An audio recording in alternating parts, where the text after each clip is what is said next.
Mesdames et messieurs, frères et sœurs, chers amis, que Dieu vous bénisse abondamment. Je vous souhaite la bienvenue à la conférence Une heure pour Dieu, la croyance authentique. Je suis votre bien-aimé, Monsieur Guy Ambangito de Bahaba Motika.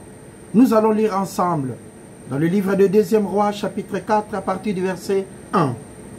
Une femme d'entre les femmes, des fils des prophètes, cria à Élisée, demanda à Élisée, en disant, ton serviteur, mon mari, est mort. La femme était veuve. Et tu sais que ton serviteur craignait l'Éternel. Désarmé. Or, le créancier, la personne à qui on doit de l'argent, est venu pour prendre mes 2 enfants et en faire des esclaves. C'était une situation très difficile, surtout pour une maman. Regardons encore une fois. Un créancier est venu pour prendre mes 2 enfants et en faire ses esclaves. La situation est dure pour cette veuve. Pourquoi? Elle n'avait pas d'argent et c'était une dette. Le créancier est la personne, c'est une personne à qui on doit de l'argent. Et dans ces cas, si présent, c'était une situation de détresse pour cette femme. Voilà pourquoi elle a demandé de l'aide à Élisée. Mais regardons maintenant la fin de cette situation. Comment Élisée avait procédé pour permettre à la veuve de s'acquitter de cette dette qui était terrible. Quand tu seras rentré, tu fermeras ta porte sur toi et sur tes enfants. Tu verseras dans tous ces vases et tu mettras de côté ceux qui seront pleins. Alors elle les quitta. La femme ferma la porte sur elle et sur ses enfants. Il lui présentait les vases et elle versait. Lorsque les vases furent pleins, elle dit à son fils, présente-moi encore un vase. Mais il lui répondit, il n'y a plus de vase. Et l'huile s'arrêta. La solution était déjà là. Mais regardez le verset 7 pour avoir une idée. Elle alla les rapporter à l'homme de Dieu. Et il dit, va vendre l'huile, la première des choses, et paye d'abord ta dette pour gagner ta liberté. Et tu vivras, toi et tes fils, de ce qui restera. Même dans la chronologie de cette situation, la première des choses, quand la dame avait reçu l'argent, c'était tout d'abord de s'acquitter de la dette. La dette représente le grain de sable dans ce mécanisme de la croyance. La croyance est le titre de propriété des choses pour lesquelles on prie, l'évidence qu'elles sont vôtres avant que ça soit en manifestation. La croyance est l'expression de notre confiance vis-à-vis de l'Éternel des armées. Mais mesdames et messieurs, il y a d'autres situations qui vous retirent la confiance, qui vous retirent la paix, qui vous retirent la sérénité, qui vous retirent la quiétude. Et tout est remplacé par des négativités. C'est comme quand vous devez à votre bailleur, vous payez par exemple le 30. Vous devez vous acquitter du frais des loyers. Les 29, vous n'avez pas d'argent avec vous. Croyez-moi, pour dormir, c'est difficile. Parce que vous savez, vous êtes conscient qu'à 6 h du matin, le bailleur va se présenter pour retirer l'argent. Vous devez vous acquitter de cet argent d'appartement. C'est très logique selon les contrats. Mais vous, ça vous arrive le 29, vous n'avez rien. Ça devient une dette et ça vous retire la confiance. Toute personne qui frappera devant votre porte, vous allez penser directement que c'est le bailleur. C'est le bailleur. Même votre enfant, vous risquez de fermer la porte, qu'il reste dehors. Dans votre cœur, vous êtes sûr que comme on est les 30, c'est les bailleurs. Regardez la dette où ça peut conduire quelqu'un dans sa vie. La femme était bloquée, la veuve, parce que le créancier devait retirer ses 2 enfants. Voilà pourquoi elle cria à Élisée afin de trouver une solution. Et pendant que la solution se présentait, on a reçu la chronologie. La première des choses, paye ta dette. Le thème de notre enseignement que nous allons partager ce matin, ce dimanche matin, une dette morale impossible à rembourser. Que Dieu vous bénisse. Proverbes chapitre 22. Le livre des Proverbes chapitre 22. Encore une fois, je suis votre bien-aimé, Monsieur Guy Ambangito de Bahaba Motika. Je répète encore une fois, le thème de notre enseignement est une dette morale impossible à rembourser. La dette, c'est une obligation morale. La dette, ça veut dire on doit à quelqu'un. Mais il y a un moment, on peut être aidé dans la vie.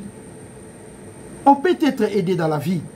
Mais avec le temps, ça peut devenir une dette morale impossible à rembourser.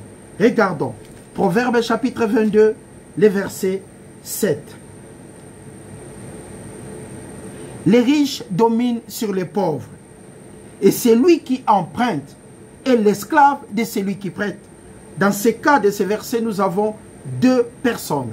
Il y a deux sujets, les créanciers et les débiteurs. Quand on n'a pas, on demande toujours de l'argent chez quelqu'un d'autre. Mais la parole de Dieu nous confirme dans cette situation, il ne faut pas oublier, les riches dominent sur les pauvres, c'est clair. Et celui qui emprunte devient l'esclave de celui qui prête. Voilà pourquoi vous devez croire dans votre vie. N'oubliez jamais que Dieu est bon. Il est riche en tout et pour tout. Vous devez prier et demander à Dieu l'équilibre dans votre vie. Mettez la main dans la boîte à gâteaux à papa, afin de trouver du travail pour être autonome, afin de trouver du travail pour vivre libre, afin de trouver du travail pour vivre en paix, de ne jamais dépendre de quelqu'un d'autre, parce que la parole nous confirme. Les riches dominent sur les pauvres, c'est clair, comme l'eau de la source. Et celui qui emprunte devient automatiquement l'esclave de celui qui prête. Et dans les termes de notre enseignement, une dette morale, impossible à rembourser. Par exemple, vos parents sont décédés et puis tu es un orphelin. Il y a un oncle qui se présente pour t'aider durant toute ta vie. L'oncle t'aide pendant 5 ans. Tu commences à travailler dans ta vie. Tu gagnes, tu es aussi équilibré. À ce moment-là, les enfants de ton oncle commencent à passer des moments, à vivre des moments difficiles. Il vient te demander de l'argent, tu l'aides. Il vient te demander des secours, tu es toujours présent. Mais un jour, tu n'as pas de l'argent. Et il se présente devant toi pour te demander de l'aide plutôt. Tu dis que je n'ai pas d'argent aujourd'hui. Passez le lendemain. Le lendemain, ils viennent et tu n'as toujours pas réussi la promesse. Tu leur dis encore passer après. Mais et à son temps, tu sais ce qu'ils vont dire? Ils vont dire tout simplement, cet homme est mauvais. Notre papa lui avait rendu un grand service. Mais aujourd'hui, nous sommes dans des difficultés. Il refuse de nous aider. Ces enfants de ton oncle oublieront que tu les avais rendu service pendant 5 ans. Mais eux, ils vont te demander même de l'aide pendant 10 et 15 ans. Et tu es dans l'obligation de payer. C'est ça ce qu'on appelle une dette morale. Une dette morale. Tu gagnes ta vie tout simplement. Tu passes sur ta route. Tu es en train de conduire une voiture. Et ton oncle te regarde à distance. Il dit, ah vraiment, les enfants de ma soeur, je les ai aidés. Aujourd'hui, il est là dans une voiture. Il ne s'est même pas arrêté pour me dire bonjour. Or, toi, tu n'avais même pas regardé. Mais la dette morale doit être remboursée à vie. C'est pour cela, n'hésitez pas de croire l'Éternel des armées pour être autonome. Il y a les cœurs de service, il y a les cœurs de famille, mais aussi les cœurs qui te demandent toujours l'arrière. Tu peux aider, rendre service dans la vie, mais il y a toujours quelqu'un pour t'accuser d'un bienfait qui t'a rendu, ça fait tellement longtemps. Vous savez, dans la vie, quand vous êtes devant quelqu'un qui vous a rendu service et qui vous doit de l'argent, vous allez demander en quelle langue? En lingala, c'est impossible. En français, ça devient difficile. Parce que la personne va toujours vous ramener à comprendre que je t'ai rendu un grand service. Aujourd'hui, tu insistes pour que je puisse rembourser ton argent. C'est ça la vie. Quand vous n'avez pas, n'oubliez jamais le thème de notre enseignement, une dette morale, impossible à rembourser. Quel que soit votre effort vis-à-vis de cette situation, mais vous êtes bloqué par ce service que votre ami, quelqu'un de la famille vous a rendu. Mais vous êtes maintenant devenu esclave de cette situation. Proverbe chapitre 22, le verset 7. Les riches dominent sur les pauvres. Et c'est lui qui emprunte, c'est lui qui demande à un être humain, au lieu de demander à papa, afin que papa puisse aider une autre personne. C'est lui qui se confie à un être humain. Les riches dominent sur les pauvres. Et c'est lui qui regarde que son ami qui a de l'argent, c'est lui qui regarde que son voisin qui a de l'argent pour demander de l'aide. C'est lui qui refuse de travailler dans sa vie pour ne demander que de l'aide. Croyez-moi, les riches dominent sur les pauvres et c'est lui qui emprunte, qui demande toujours de l'aide, deviendra toujours l'esclave de celui qui prête. Bienvenue sur la terre, nous sommes des enfants de Dieu. Dieu nous a aimés en envoyant son Fils unique afin que quiconque croit en lui ne périsse point, mais qu'il ait la vie éternelle. David a dit, j'ai été jeune, j'ai vieilli, je n'ai point vu le juste abandonné ni sa postérité mendiant son pain. C'est l'homme qui choisit la voie C'est l'homme qui choisit la voie de l'erreur pour souffrir dans la vie. Mais avec Dieu, nous sommes capables de faire des exploits sur toutes les lignes. Celui qui emprunte devient tout simplement l'esclave de celui qui prête. Le thème de notre enseignement, une dette morale impossible à rembourser. Josué chapitre 24. Josué chapitre 24. Nous allons lire à partir du verset 15. Incroyable est la vie. Quand on se retire de Dieu, quand on se met dans une voie parallèle, on sortira toujours le main sur la tête. Mais avec Dieu, nous ferons des exploits. Verset 15. Et si vous ne trouvez pas bon de servir l'Éternel des armées, qui ne nous demande rien en retour, Dieu est même capable de nous dire ceci. Choisissez vous-même par votre liberté qui vous voulez servir. Qui vous voulez servir entre les dieux qui servaient vos pères au-delà du fleuve Jourdain ou les dieux des Amoréens dans les pays desquels vous habitez. Moi et ma maison, Josué s'adressa aux enfants d'Israël, nous servirons l'Éternel. L'Éternel qui vous donne le souffle de vie. L'Éternel qui vous donne la santé. Il nous a créés à son image. L'Éternel qui vous a donné une famille. L'Éternel qui vous a donné du succès. C'est comme un musicien qui chante, il y a des millions de gens qui dansent. L'Éternel, là, vous a donné du succès. Mais lui-même, il vous dit, vous avez la liberté de les servir ou de vous retirer. L'Éternel qui ne vous demande de rien payer, il vous donne encore l'opportunité de choisir. Mais dans ce monde, qui va te donner le droit de choisir? C'est lui qui t'a aidé dans ta vie. Tu n'as pas le choix. Tu dois l'aider, l'aider, l'aider. Même ses enfants vont te rappeler que notre papa t'a assisté pour que tu obtiennes plutôt des diplômes, pour que tu puisses travailler aujourd'hui. Tu as toujours une dette morale. Tu ne peux pas t'en débarrasser. La dette morale, impossible à rembourser vis-à-vis d'un être humain. Tu ne seras jamais tranquille. Voilà pourquoi Dieu nous dit de croire, de se réveiller à 5 h du matin pour travailler dans la vie, de se réveiller même à 4 h du matin pour se rendre même dans une boulangerie, de se réveiller à 2 h du matin, se rendre au travail, à l'hôpital, partout, afin de gagner son salaire et de vivre en paix. La croyance est là. Tout est possible à celui qui croit. Mais celui qui emprunte est l'esclave de celui qui prête. Vous refusez de travailler, préparez-vous à cela. Mais Dieu est amour. Dieu est même capable de nous dire, choisissez les chemins. C'est incroyable. C'est incroyable dans la vie. Même le patron qui t'a aidé te rappellera les jours où tu veux quitter le boulot. Le patron va t'écrire, tu nous as oubliés, on t'avait aidé sur un projet quelconque. Mais le patron oublie que tu as mérité ton salaire du 1er au 30 maximum. La dette nous conduit toujours dans des situations impossibles à se retirer. Que Dieu vous bénisse abondamment. Regardez la bonté de l'Éternel. Regardez combien l'Éternel est bon. Choisissez vous-même qui vous voulez servir. Mais moi, Josué ainsi que ma famille, nous servirons l'Éternel des armées par reconnaissance et non par obligation. Une personne qui vous a aidé et qui vous doit de l'argent, croyez-moi, vous serez incapable de demander. Parce que vous savez vous-même dans votre conscience que cette personne m'a aidé. Mais si vous donnez de l'argent, qu'est-ce que vous voulez faire? Vous êtes obligé de ne rien dire. C'est la réalité de la vie. Regardons un peu. Il y a un homme qui se trouve à Kinshasa, par exemple. Vous trouvez une femme qui est en Europe. La femme procède par tous les moyens. Il vous amène ici en Europe. À chaque fois, vous êtes à la maison. Quand tu sors de ton travail, tu amènes ton salaire. Tu prends une partie pour donner à ta femme. La femme te rappelle, non, il faut ajouter encore 500. Tu dis, mais non, j'ai pas assez d'argent. Et la femme te rappelle, c'est moi qui ai fait en sorte que tu te retrouves ici en Europe. C'est une dette morale. C'est impossible à rembourser. Même pendant votre séparation, s'il y a divorce par exemple, vous n'allez jamais vous en sortir. Cette dame parlera à tout le monde pour expliquer que c'est moi qui ai fait en sorte que cet homme se retrouve ici en Europe. Une dette morale impossible à rembourser. Vous avez votre frère, votre soeur qui vous invite ici en Europe. Elle part au travail, il y a des enfants, il n'y a plus de quelqu'un pour surveiller les enfants. La première personne, vous savez qu'elle va appeler, c'est vous. C'est vous pour vous demander, mais je n'ai personne pour surveiller. Viens me rendre service. Même si vous êtes dans votre boulot, vous devez arrêter pour partir là-bas. Parce que vous avez une dette morale à rembourser. Impossible. Les bienfaits des normes. Les bienfaits des normes, c'est toujours émergé. Tout le monde voit que je lui ai rendu service, je lui ai rendu service.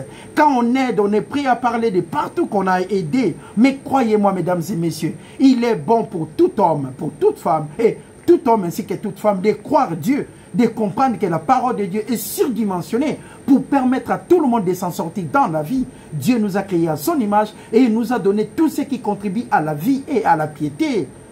Une ville que l'Éternel des armées ne surveille pas, c'est une ville qui sera tombée et perdue.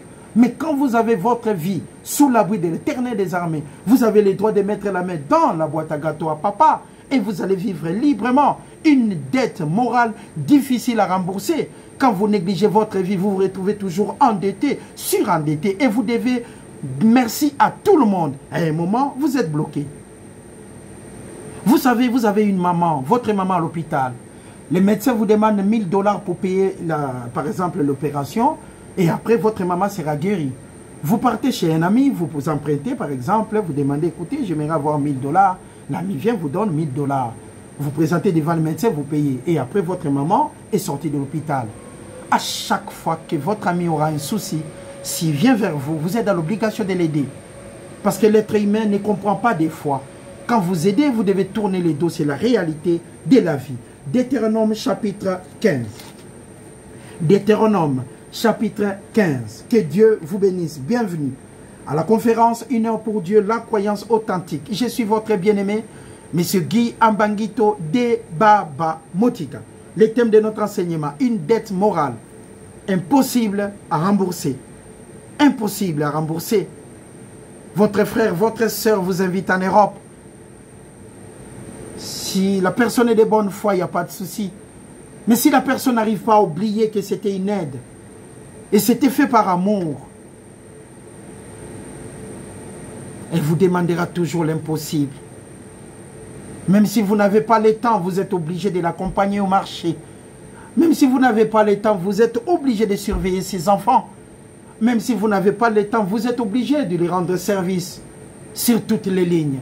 Parce que si vous refusez la première des choses, c'est moi qui ai fait en sorte que vous vous retrouvez en Europe. La dette morale, impossible à rembourser. Même vos enfants seront au courant que c'est votre soeur ou votre frère qui vous a aidé pour vous retrouver en Europe. Un homme se réveille, choisit une femme en Afrique. La femme vient le rejoindre. Ils sont en train de construire leur famille. Et à chaque problème, l'homme rappelle toujours à la femme, mais n'oublie pas, c'est moi qui ai fait en sorte que tu sois ici en Europe. Tu n'as rien à me dire. C'est moi qui ai fait cela. Impossible à rembourser. La femme vivra ces moments pénibles jusqu'à la tombe. Ainsi va la vie. Ainsi va la vie. Une femme pareille trouve un homme bien là-bas en Afrique. Il dit, ah, je vais envoyer les billets et tout. Au moment où l'homme est à la maison, l'homme passe des moments pénibles. À gauche, la femme lui rappelle toujours, c'est moi qui ai fait en sorte que tu sois là. Une dette morale impossible à rembourser. Un oncle vous a assisté dans votre vie. Aujourd'hui, vous êtes bien. Vous êtes équilibré. À chaque fois quand vous rentrez au pays, son oncle vient toujours vous rendre visite à l'hôtel. En vous rappelant à chaque fois, Guy, n'oublie pas, c'est moi qui ai contribué pour vos études. N'oublie pas, je désire vivement ces pantalons. Vous enlevez, vous donnez. Ah Guy, j'aimerais ces chaussures. Vous enlevez, vous donnez. Ah Guy, j'aimerais prendre ça. Vous enlevez, vous donnez. Même votre propre voiture. Votre oncle ne va plus même imaginer que vous avez besoin de vous déplacer. Il vous demandera même la voiture. Vous ne pouvez pas refuser. Si vous dites non, il va vous rappeler. C'est moi qui ai fait en sorte que vous soyez là. Heureusement, Dieu est amour. Il ne nous demande jamais le prix des souffles de vie. Heureusement, nous ne sommes pas des locataires chez l'Éternel des armées, afin qu'il se plante le matin pour nous demander les frais de logement. Heureusement, sur cette terre, nous ne payons pas les loyers, parce que c'est la terre de l'Éternel des armées. Mais quand l'homme prend en charge, tout devient une dette morale. Mais heureusement, nous ne devons rien à l'Éternel, juste de l'amour. Aimer Dieu sur toutes les lignes. Enseigner sa parole avec joie et simplicité de cœur.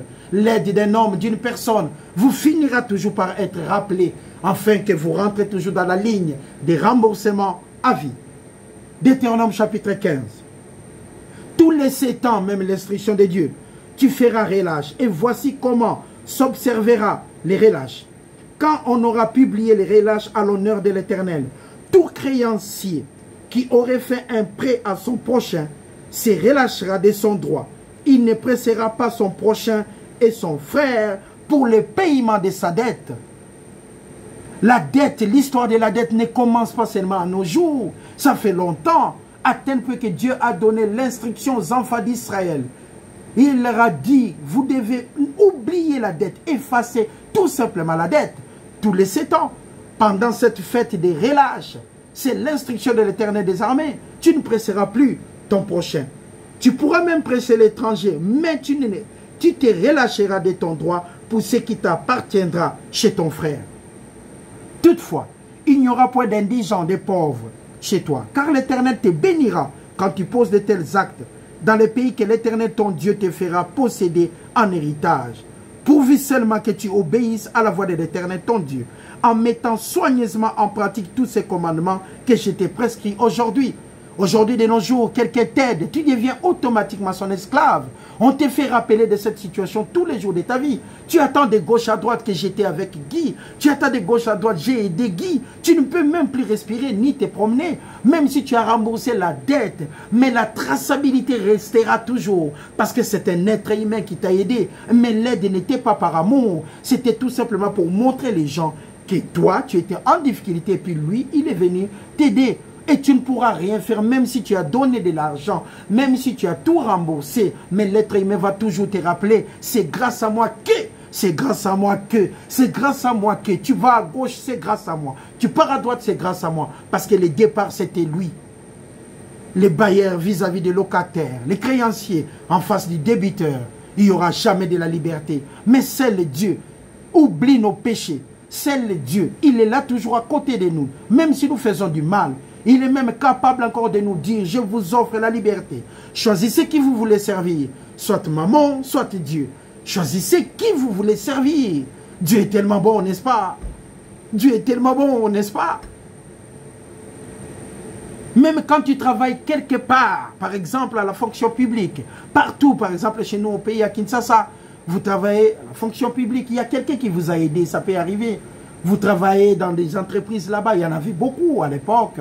On a beaucoup, Chani Metal, il y a beaucoup des entreprises. Mais si quelqu'un te conduit dans une entreprise, tu t'es fait engager, croyez-moi, mesdames et messieurs, vous n'aurez plus la liberté. À chaque moment, la personne, quand il vient vous rendre service, comme il vous a conduit dans cette entreprise et que vous gagnez votre vie, vous êtes obligé de l'aider. Même quand vous dites que je n'ai rien, il ne va pas croire. Pour lui, je vous ai aidé et vous êtes en train de m'abandonner. Or, vous n'avez rien. Mais comme la dette morale, impossible à rembourser de l'homme à l'homme, ça devient toujours compliqué. Mais Dieu est bon.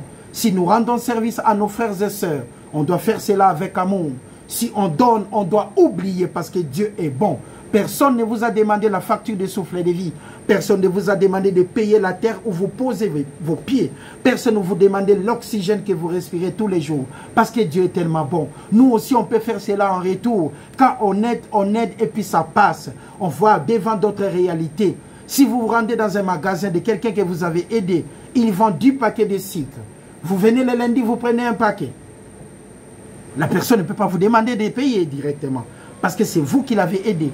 Le lendemain, vous prenez deuxième paquet de sucre. Il n'avait que 10. À la fin, vous venez, vous prenez 9e paquet. Et après, vous venez, vous prenez 10e paquet. La boutique ferme. Donc, votre aide paraît inutile devant cette réalité.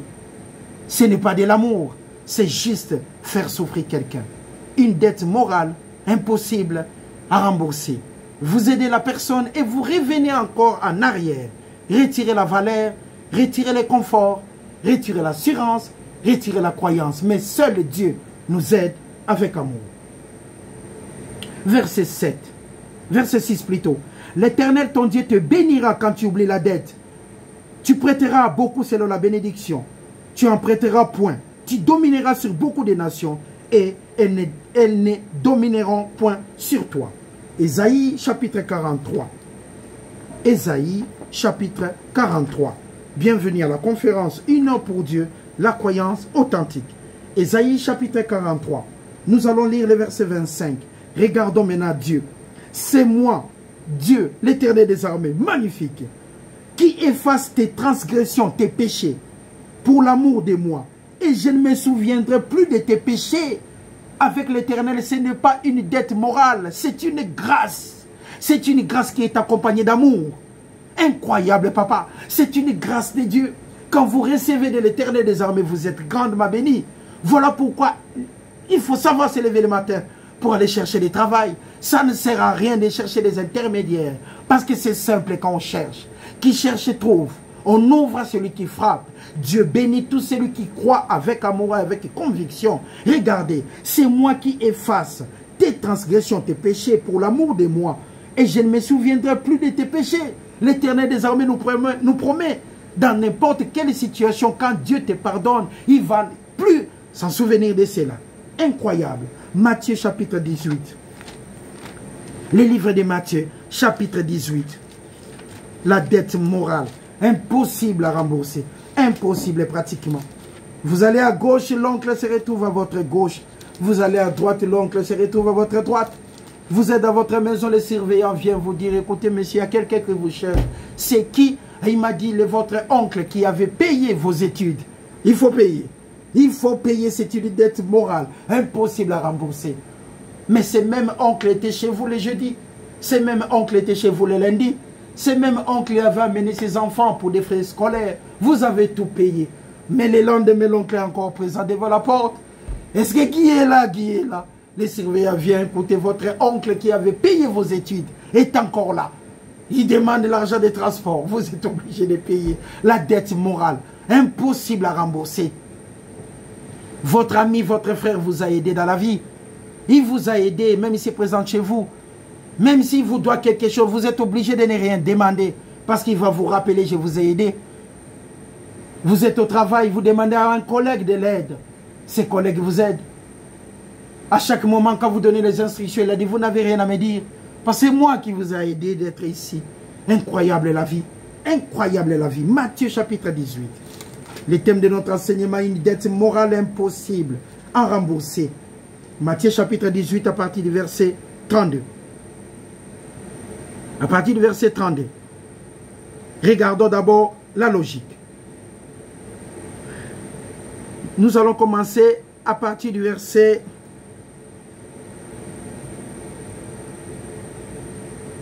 27. Et mis de compassion, le maître de ses serviteurs les laissa aller. Il lui remit la dette parce que les serviteurs n'avaient rien à payer. Après qu'il fut sorti, ses serviteurs à son tour rencontra un de ses compagnons qui lui devait aussi sans dénier de l'argent.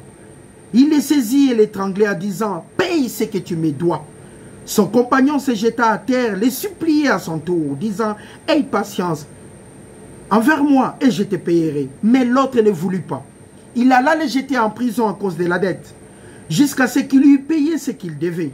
Son compagnon, ses compagnons plutôt, les ayant vu ce qui était arrivé, furent profondément attristés. Ils allèrent raconter à leur maître, tout ce qui s'était passé. Et leur maître s'est souvenu. Alors le maître fit appeler ses serviteurs et lui dit, méchant serviteur, je t'avais moi remis. Le maître n'a pas oublié qu'il avait remis. Incroyable. Le maître n'a pas oublié les bienfaits qu'il avait fait pour l'autre. Il lui rappela, c'est ça, c'est la situation. Ne devais pas toi aussi avoir pitié de ton compagnon que j'ai eu pitié de toi à ton tour. Et son maître irrité le livra au bourreau jusqu'à ce qu'il lui payé tout ce qu'il lui devait. C'est ainsi que mon père. Voilà. Nous nous retrouvons toujours dans chaque situation en tant que des êtres humains. On doit rembourser les frais. On doit payer, ça devient une dette morale. Quand on n'aide pas avec amour, ça devient une dette morale. Vous aidez une personne et puis vous en parlez de partout. Ça devient une aide, comment? Condamnée. C'est une dette morale, la personne n'a plus de liberté. À chaque fois quand il se promène, ah c'est celui-là qui l'avait aidé.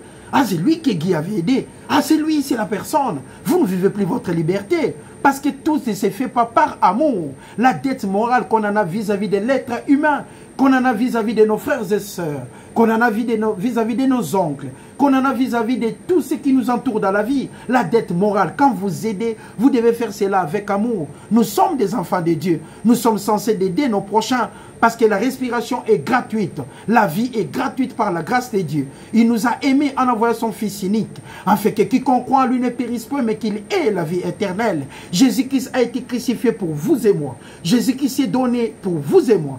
Avec lui, nous sommes dans l'administration de la grâce, l'administration des pardons, l'administration d'amour et d'aide. Nous devons aider par amour et donner à tout un chacun la liberté d'aider avec amour, mais pas que ça devienne une dette morale dans la vie. Quand vous aidez, vous devez oublier, comme Dieu oublie nos transgressions sur toutes les lignes. Que Papa vous bénisse. Les livres de Michée. Michée chapitre 7, à partir du verset 18. Michée 7, le verset 18.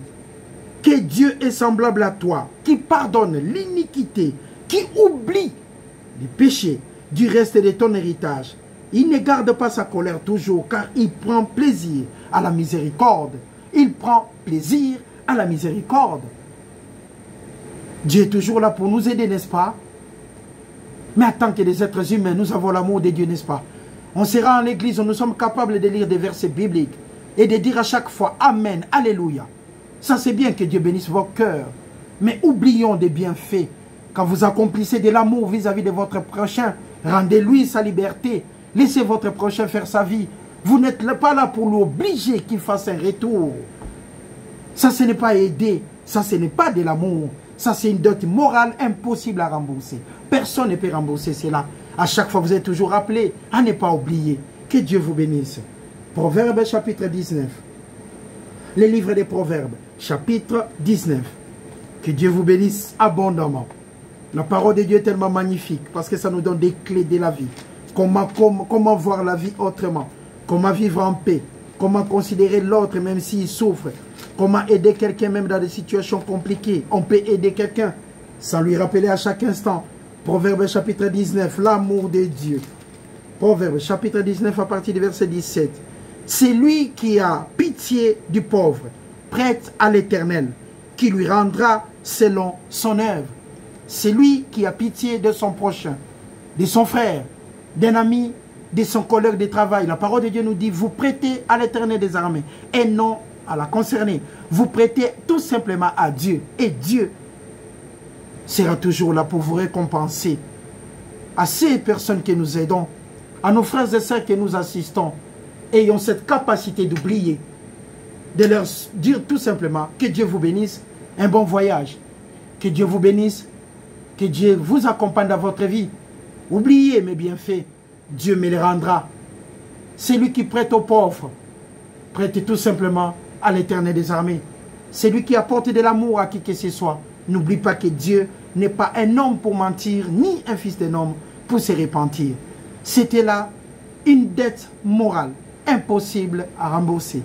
Avec joie et simplicité de cœur. En conclusion, faisons du bien avec amour. Faisons du bien pour ne pas mettre nos prochains, nos amis, dans des situations impossibles. Afin qu'eux, ils n'aient plus de liberté parce qu'ils ont bénéficié de notre bienfait. Que Dieu vous bénisse. Je vous souhaite encore une fois un bon dimanche avec joie et simplicité de cœur. C'était là, encore une fois, une dette morale impossible à rembourser. Ainsi va la vie. Je vous souhaite vraiment un bon dimanche.